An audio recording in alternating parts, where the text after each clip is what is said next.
Hello everyone.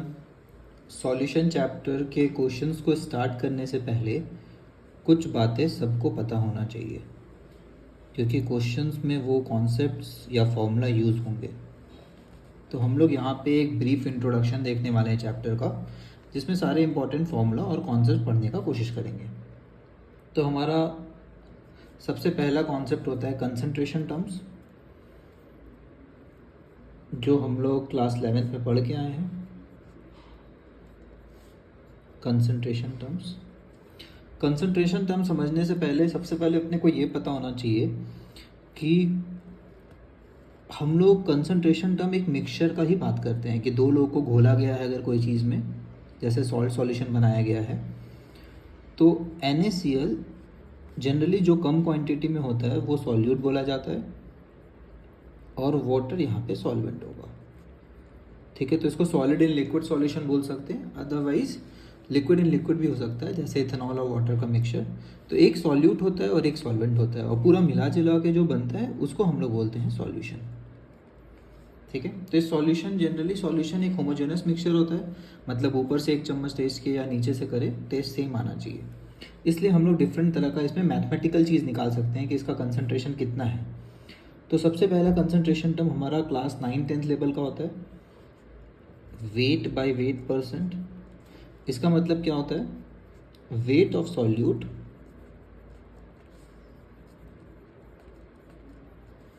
By total weight.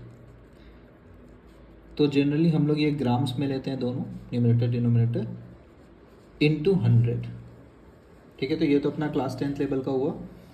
इसी से मिलता जुलता एक क्लास 11-12 में आता है जिसका नाम है ppm, पार्ट्स पर million.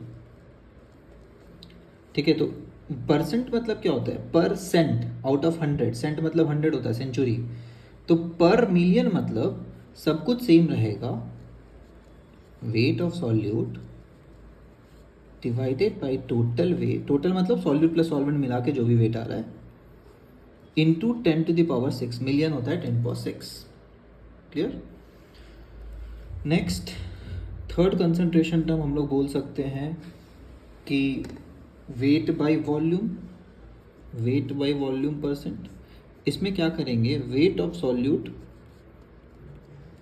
Solute in gram by volume of solution. Generally ये बहुत कम काम आता है, बट अगर बोला गया है तो अपने को समझ आना चाहिए ये क्या है। नेक्स्ट है वॉल्यूम बाय वॉल्यूम परसेंट। ये जनरली काम कब आता है? जब लिक्विड का सॉल्यूशन हो, जैसे इथेनॉल और पानी। वॉल्यूम ऑफ सॉल्यूट, इसमें ml लीटर कुछ भी लीजिए, लेकिन नीचे भी वही होना चाहिए, तो कट जाएगा ना दोनों यूनिट, ml/ml या लीटर बाय लीटर, इनटू 100।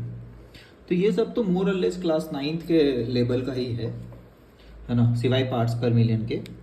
अब क्लास 11-12 की बातें करते हैं। उसमें जो 11th में नया आया था सुपरहिट टर्म, वो अपना होता है मोलैरिटी। मोलैरिटी होता है moles of solute divided by volume of solution. Solution है यहाँ पे, ध्यान देंगे, नीचे जनरली सब में सॉल्यूशन ही होता है, in litre, volume of solution in litre. ठीक है, फिर सिक्स्थ अपना होता है मोलैलिटी। जहाँ पे क्वेश्चन में आएगा वहाँ पे हम लोग फिर से फॉर्मूला बता के आपको बताएंगे सारा सॉल्यूशन। इसमें न्यूमरेटर सेम होता है, डिनोमिनेटर में वॉल्यूम की जगह होता है मास ऑफ सॉल्वेंट। पहली बार सॉल्वेंट आया ये, इसलिए ये काफ़ी बार गलत हो जाता है। और सॉल्वेंट का भी मास किस में लेना है? kg में लेना है। ठीक है। Seventh, mole fraction. जैसा कि नाम से ही समझ आ रहा है, फ्रैक्शन मतलब क्या होता है? Something by total. तो moles of solute by total moles, यही होता है मोल फ्रैक्शन। और अगर सिर्फ दो ही लोग हैं, जनरली हमारे सिलेबस में बाइनरी सॉल्यूशन है एनसीईआरटी लेवल पे, तो दो ही लोग हैं, तो अगर आपको एक का मोल फ्रैक्शन पता है तो दोनों मिला के 1 होगा। फ्रैक्शन तो हमेशा टोटल 1 होता है ना। तो एक्स ए अगर पता है तो एक्स बी को लिख सकते हैं 1 माइनस एक्स ए, तो एक्स से भी डिनोट करते हैं मोल फ्रैक्शन को, और एक्स ए को लिख सकते हैं 1 माइनस एक्स बी। तो एक पता है तो दूसरा पता चल सकता है, लेकिन ये सब सिर्फ तब वैलिड होगा जब अपने पास बाइनरी सॉल्यूशन हो। ठीक है, तो ये सारे अपने कंसंट्रेशन टर्म्स है जो हम लोग मोर और लेस कहीं ना कहीं क्लास 11th में पढ़ के आए हैं। उसके बाद सेकेंड पॉइंटर पे आ जाते हैं। फर्स्ट पॉइंटर हो गया कंसंट्रेशन टर्म्स, सेकेंड पॉइंटर पे आ जाते हैं डिफरेंट लॉज है जो सॉल्यूशन पे गवर्न करते हैं। फर्स्ट लॉ हमारा क्या है, हेनरी साहब का लॉ, हेनरीज लॉ। हेनरी साहब कब ऑपरेट करते हैं, इसको याद रखना है। हेनरी साहब कोल्ड ड्रिंक पीते हैं, ठीक है, तो हेनरी साहब बोलते हैं कि भाई साहब जैसे CO2 ऊपर है या कोई भी गैस ऊपर है तो वो लिक्विड के अंदर भी जाएगा, है ना, और लिक्विड के अंदर जो जाएगा उसका क्वांटिटी मान लेते हैं उस गैस का अंदर क्वांटिटी है XA। ठीक है, तो भाई साहब ये बोलते हैं कि गैस का जितना प्रेशर, पार्शियल प्रेशर ऊपर होगा उतना ही वो अंदर जा पाएगा। ठीक है, तो इन्होंने बोला कि partial pressure of a gas A is directly proportion to mole fraction. ये मोल फ्रैक्शन कहाँ पे है, सॉल्यूशन के अंदर, मतलब कितना डूबेगा वो डिपेंड करेगा हवा में कितना है। फिर उन्होंने अपना एक कांस्टेंट दे दिया KH इंटू एक्स। इक्वेशन बनाने के लिए कांस्टेंट आता है, जैसे F is directly proportion to A, लेकिन फिर मास आया प्रोपोर्शनलिटी हटा के F इक्वल टू MA बन गया, वैसे P is equal to KH into x. तो भाई प्रेशर, पार्शियल प्रेशर जितना ऊपर रहेगा उतना ही चांसेस है वो अंदर जाएगा। फिर आएंगे सेकंड भाई साहब जिनका नाम है रॉल्स लॉ। रॉल्स साहब ने दुनिया को बताया कि अगर दो लिक्विड का सॉल्यूशन है और वो लिक्विड उड़ सकता है, हवा में जा सकता है, ठीक है, A एंड B है, मान लेते हैं इनका मोल फ्रैक्शन लिक्विड में XA और XB है। ठीक है, तो उन्होंने बोला अगर ये हवा में उड़ सकता है मतलब वोलाटाइल लिक्विड होना चाहिए, तो यहाँ लिख देते हैं 2 वोलाटाइल लिक्विड्स। तो उन्होंने बोला कि इनका जो उड़ने के बाद जो प्रेशर आएगा वो मान लेते हैं PA और PB है, ठीक है, एक घोल बनाने के लिए। लेकिन उन्होंने बोला कि अगर ये अकेला होता, सिर्फ A होता, तो जो प्रेशर बनाता सपोज वो PA नॉट है, तो उन्होंने इनको रिलेट करके दिखाया कि PA जो आएगा अगर घोल में, सॉल्यूशन में जो प्रेशर आता है कंपोनेंट 1 का, वो होता है PA नॉट इंटू XA, उसका मोल फ्रैक्शन से रिलेट किया। सॉल्यूशन में मोल फ्रैक्शन, फिर से सॉल्यूशन का मोल फ्रैक्शन, सॉल्यूशन का कुछ तो आना चाहिए ना, सॉल्यूशन का अगर बात कर रहे हैं, चैप्टर का नाम ही सॉल्यूशन है, तो हवा में जो प्रेशर आएगा A का, वो उसके सॉल्यूशन के मोल फ्रैक्शन और उसके प्योर प्रेशर, मतलब जब वो अकेला होता तो कितना प्रेशर बना पाता है ना, कितना वेपर्स बना पाता, उस पर डिपेंड करता। Similarly PB is equal to PB not into XB, है ना। और कोई पूछे कि टोटल प्रेशर कितना है, मान लेते हैं सिर्फ 2 ही गैस था हवा में या 2 ही लिक्विड ऐसा था जो उड़ पाया, तो total pressure is equal to PA plus PB। ठीक है, काफ़ी काम आता है, काफ़ी सारे रॉल्स लॉ के क्वेश्चन आएंगे जिसमें ये मदद करेगा। ठीक है, रॉल्स लॉ के बाद तीसरा एक है जो इस चैप्टर से रिलेटेड नहीं है, लेकिन रॉल्स लॉ के सब्सिक्वेंट क्वेश्चन में ये क्वेश्चन दे दिया जाता है, डाल्टन लॉ। तो डाल्टन लॉ सॉल्यूशन का बात तो करेंगे नहीं, डाल्टन साहब को सॉल्यूशन चैप्टर से क्या लेना देना है। तो डाल्टन साहब वेपर का बात करते हैं, यहाँ मान लेते हैं ये लिक्विड है और यहाँ पे गैस अपना बन गया था, PA PB वेपर्स बन गए थे गैस के।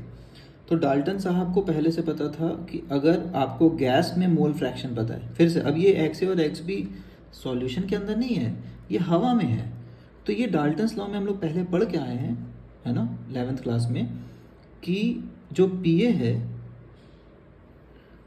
वो टोटल प्रेशर से रिलेट हो सकता है अगर मोल फ्रैक्शन पता है गैस स्टेट में। वैसे ही PV जो है, अगर आपको टोटल प्रेशर पता है, गिवन 3 में से 2 वेरिएबल पता होना चाहिए, मान लेते हैं टोटल प्रेशर पता है और मोल फ्रैक्शन हवा में कितना है वो पता है, तो ये सारी बातें हवा वाली है। देखिए इसमें सॉल्यूशन को कुछ आया ही नहीं, PA भी हवा में प्रेशर, P टोटल मतलब टोटल हवा का प्रेशर, और XA और XB यहाँ पे हवा का है सब कुछ। ठीक है, इसको NCERT Y से डिनोट करता है, YA और YB, बट ठीक है हमारे लिए यहाँ काम करेगा। ठीक ठीक है, तो ये काफ़ी इंपॉर्टेंट चीज़ें है कंसंट्रेशन टर्म और लॉज। अभी आगे बात करते हैं।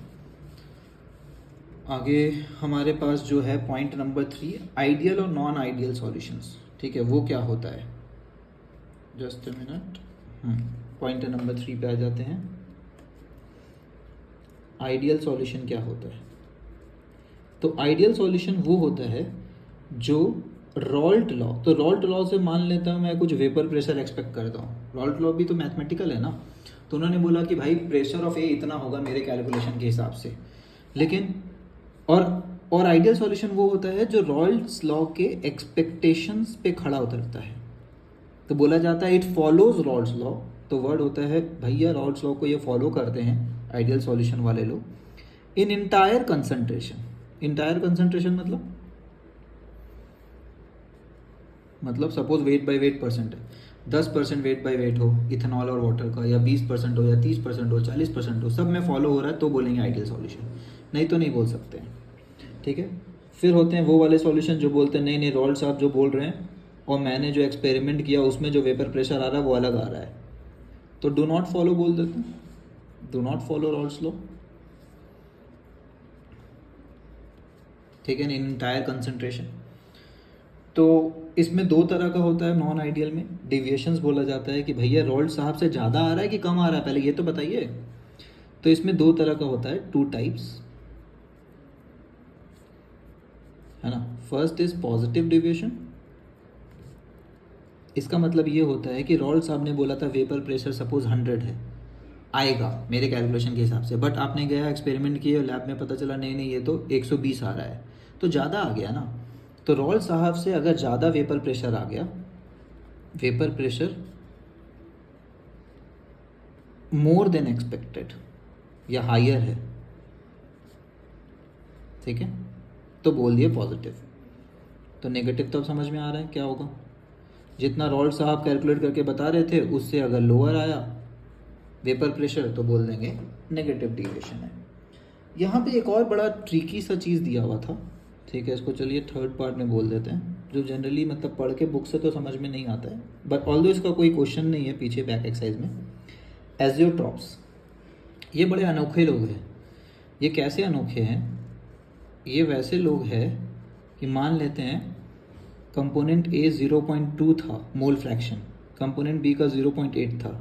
अब होता नहीं था ऐसा कि मिक्सचर का पहचान क्या था कि भाई साहब अगर इसको बॉईल करना शुरू करेंगे तो इन दोनों में से हो सकता है किसी का लोअर बॉइलिंग पॉइंट है और वो जल्दी उड़ेगा, तो यहाँ पे वो ज़्यादा बनेगा, है ना। ए 0.4 बन गया, बी 0.6 ही रहा, ए के वेपर ज़्यादा आ गए। एजियोटॉप वो वाले लोग होते हैं अनोखे लोग जिसको फ्रैक्शनल डिस्टिलेशन और डिस्टिलेशन से अलग नहीं कर सकते हैं, है ना। उसको उड़ाने का कोशिश करेंगे ना तो फिर से अगर ए का 2 पार्टिकल उड़ा है तो बी का 8 पार्टिकल उड़ जाएगा, तो फिर से मोल फ्रैक्शन उतना ही आएगा। तो बोला जाता है एजियोट्रॉप वो अनोखे लोग हैं जिसका एक तो कांस्टेंट बॉइलिंग पॉइंट होगा, है ना, उस बॉइलिंग पॉइंट पे दोनों ही उड़ जाता है। ठीक है, एक तरह से शार्प बॉइलिंग पॉइंट हो गया, जैसे किसी सब्सटेंस का होता है, जैसे पानी का बॉइलिंग पॉइंट 100 है तो 100 है, 110 पे थोड़ी पानी के अंदर कुछ उड़ेगा, 100 पे उड़ेगा सबका सब। तो एजियोट्रॉप ये अनोखे लोग हैं और बोला जाता है कुछ पार्टिकुलर कंसंट्रेशन पे ही एजियोट्रॉपिक मिक्सचर बन पाते हैं लोग, है ना।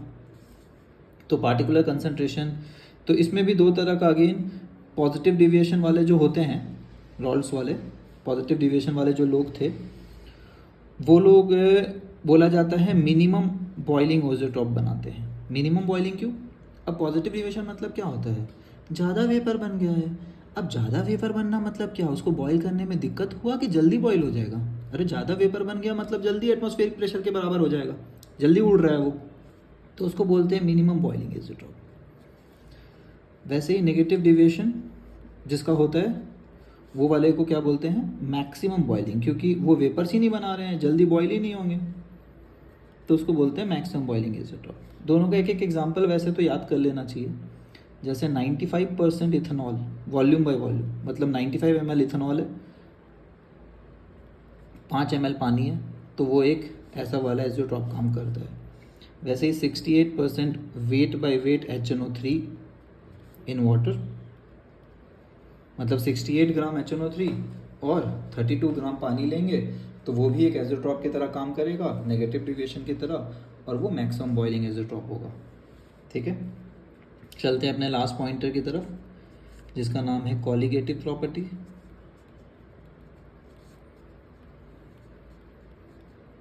है ना, कॉलिगेटिव प्रॉपर्टी मतलब होता है वो चीज़ें, वो प्रॉपर्टी जो सॉल्यूट के क्वांटिटी पे डिपेंड करता है, क्योंकि सॉल्यूट ही है जो हवा में उड़ने से अगर मना कर दिया तो वो हिंड्रेंस क्रिएट करेगा, सरफेस पे ज़्यादा जगह ले लेगा फालतू में। तो पहला अपना relative lowering of vapour pressure, relative lowering of vapour pressure,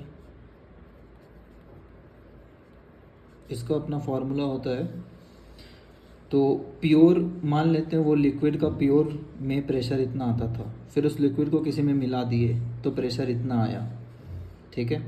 तो ये रिलेटिव हो गया ना, इनिशियल जब वो प्योर था पानी मान लेते, फिर पानी में कुछ डाल दिए सॉल्यूट नमक वमक, तो उसका वेपर इतना ही बन पा रहा है, इतना ही वेपर प्रेशर आ पा रहा है। तो ये relative lowering is equal to आता है मोल फ्रैक्शन ऑफ सॉल्यूट, जितना भी नमक डालें उसके बराबर,